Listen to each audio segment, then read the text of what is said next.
já temos as primeiras informações sobre o próximo treinador do Fluminense. Eu sou Gabriel Amaral, estou aqui diretamente de Fortaleza. Vamos falar aqui um pouquinho sobre esse novo treinador, né? Afinal de contas, o Fluminense já tem um prognóstico. Deixa o like aqui embaixo, se inscreve aqui no canal.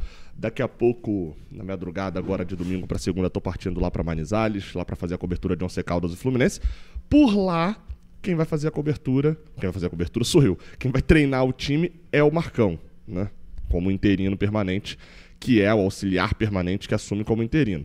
Já do lado do Brasileirão, o objetivo do Fluminense, segundo informou a Aline Nastari, da TNT Sport, é que o Fluminense tenha um treinador pelo menos até o jogo contra o Red Bull Bragantino. O objetivo específico do Fluminense, segundo informou ali na Nastari, é isso. É que o Fluminense chegue até o jogo contra o Red Bull Bragantino com um treinador. A princípio, esse olhar vai até o jogo contra o San José na outra quinta-feira. Ou seja, o que dá pra gente cogitar aqui, de fato, é que o Fluminense, e aí a gente só pode realmente cogitar, é que o Fluminense tenha um treinador. O objetivo do Fluminense é ter um treinador até pelo menos nos próximos 10 dias. O cenário hoje é basicamente esse. Tá? O Fluminense pode, por exemplo, conseguir a contratação antes. Já é informação, temos informação inclusive também sobre isso, mas o objetivo é que sejam 10 dias ali de comando do Marcão. E só para vocês entenderem o tamanho do dano, tá? Digamos que um treinador seja contratado no dia de Fluminense e São José, tá? Ele não treinaria o time. O Marcão não vai ser o treinador do time, ele não está dando um norte para o time do Fluminense. Não é essa a parada dele, tá? Ele vai tentar ali conversar com os jogadores, administrar essa parada. Vai ter um vídeo, inclusive, depois sobre essa situação do Marcão. Mas imaginem só se a gente já tenha 2 rodadas do Brasileirão e já tenha 1/3 da Sul-Americana.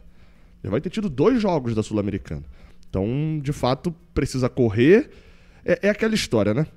Agora, o Fluminense não deveria correr com essa contratação de um treinador. Deveria ser esse o processo. O problema é que, como demitiram, sabendo, não aconteceu nada de novo no jogo contra o Fortaleza que já não tivesse acontecido antes. Seja o time não ter evoluído dentro desse ano, e convenhamos, né? Se você acredita no trabalho do treinador e acredita que pode haver evolução, não vai ser um jogo do Brasileirão que vai te mudar de ideia sobre isso, não. Então, a questão da evolução do time, a demissão ontem não é justificada. Porque já era para ter demitido antes, pensava isso. E o outro é relacionamento com os jogadores. Novamente, aconteceu dele tirar o Serna com 13 minutos. Mas a relação conturbada com o Thiago Silva, com o Arias, com vários outros jogadores já existia antes. Então o Fluminense tentou, mais uma vez, prolongar uma coisa que depois desistiu. Mudou de ideia. E é o caminho para onde o Mário Bittencourt tem tomado nessa temporada, que também ficou muito 880, né?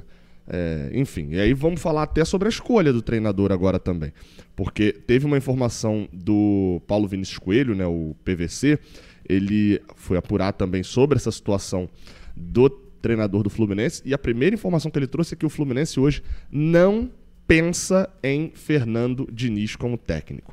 O nome do Fernando Diniz, hoje, o cenário é que o nome do Fernando Diniz está descartado, tá? Não é um nome na pauta do Fluminense, não. Ele não pensa. Inclusive, que bom, né? Porque se a ideia é que bom pra gente, é que bom pro Mário. Porque pra gente, assim, gente, eu já falei, na minha opinião, no outro vídeo lá onde eu falo sobre o nome de vários treinadores. A gente precisa descansar, a gente precisa refrescar as ideias dele. O início dele no Cruzeiro pareceu uma continuação do trabalho dele no Fluminense dentro daquele turbilhão. Ele estava atirando para todo lado, reclamando para todo lado enfim, não foi o cenário ideal. Agora, essa situação do Fernando Diniz acabou sendo bom também para o Mário, né, como eu disse aqui, porque assim, acho que ele pensou também sobre isso. Gente, convenhamos aqui uma coisa. A situação do Fluminense hoje não é pro Mário o ideal que se tenha um problema sério relacionado à divisão de torcida, gente. O que ele quer é passar essa SAF, é virar o CEO da SAF, e a fazer isso, para fazer isso, ele precisa da torcida minimamente apoiando ele. Quem ama o Diniz vai adorar. O Diniz foi o vencedor da enquete lá do GE, tá? Dos nomes de treinadores que a torcida mais queria ver. O problema do Diniz é que ele bate 35% de votos do torcedor que ama o Diniz e que quer vê-lo de novo treinando no Fluminense. Mas se você fizer uma enquete de quem você não quer ver de jeito nenhum treinando no Fluminense, com aqueles mesmos nomes, provavelmente o Diniz também seria o primeiro.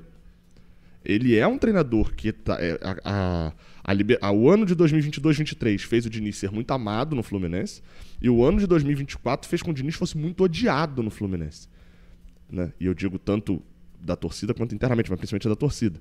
Então essa separação, essa divisão que poderia acontecer seria o cenário ideal, nem para o Fluminense, nem para a arquibancada do Fluminense e nem para o Mário Bittencourt. Acho que ele fez esse cálculo. Então o nome do Diniz hoje entra como um nome no momento descartado, não se pensa no nome dele. Agora, Renato Gaúcho é uma possibilidade, segundo o PVC, tendo boas chances de ser o escolhido. E aí, abro aqui um parêntese. Ser o escolhido para ser convidado a treinar o Fluminense. Ser o escolhido porque o Renato Gaúcho já andou recusando alguns times. Eu vou até depois dar tentar dar uma apurada melhor nisso, mas o Renato está no Rio, então isso facilitaria um pouco, né, continuar morando no Rio de Janeiro. O Renato vem de um trabalho longo no Grêmio e anteriormente um trabalho longo no Grêmio com o Flamengo ali no meio. Qualquer um sabe que não é nesse momento muito simples assumir o Fluminense dado todo o contexto que se passa. Um time que investiu muito, mas que não está rendendo, que tem um turbilhão de pressão, mas que sabe que não tem uma grana para poder bancar que vai ser campeão de alguma coisa. Por outro lado também há uma pressão para que seja campeão. É um cenário complicado. E aí a gente entra também na parte de grana, né? Quanto vão pagar para o Renato Gaúcho? E eu não estou nem contestando quanto devem pagar. Eu estou contestando porque a gente já paga o Diniz e vai pagar o Mano, os treinadores que foram demitidos. O Diniz foi 1 mês, o Mano foi 2 meses e meio, 3 meses, depois de renovar seu contrato. Ou seja, o Fluminense até o final de 2026, na teoria, paga 3 treinadores. O que tiver no cargo, o Mano Menezes e o Diniz. Isso não parcelaram mais para frente. Então, financeiramente, também é um custo. O Renato, como eu falei, é uma possibilidade de ser o escolhido. Acho que é o número 1. Ontem, na live que a gente fez aqui no Raiz Tricolor, no Jornada, enfim, nos canais do Grupo Jornada, eu achava o Renato Gaúcho o mais provável junto com o Dorival, mas achava que pelo Dorival talvez ele não quisesse sair da seleção logo depois, já assumir um clube e tal, da forma como foi. Tem 2 dias que ele foi demitido da seleção, o Fluminense precisa de um treinador para já. Não sei se ele já ia embarcar nesse cenário direto. E seria até bom já pegar um treinador que teve esse baque emocional da seleção brasileira. A gente viu como foi o Diniz pós-seleção brasileira, né? E eu acho que o Renato vai acabar sendo esse nome. Lá em enquete lá do GE, quem quase que empatou com o Diniz foi o Renato, considerando a torcida de internet. O Renato tem o torcedor offline também, né? É um cara que a galera gosta. Então, assim, é um cenário que acredito que vão partir por esse caminho. E só para fechar, o PVC também falou que um técnico estrangeiro não é descartado, mas ele botou diferente dos últimos anos. A versão oficial é que o Fluminense nunca descartou técnico estrangeiro, né? Mas agora, obviamente, interessa, como eu falei, ter a aprovação pública. E aí não duvidaria do Fluminense ir por esse caminho. Agora, pelas entrevistas do Mário lá atrás, mas também que fala não se escreve, né? Já mudou as versões um monte de vezes. O desejo era meio que ter um treinador local.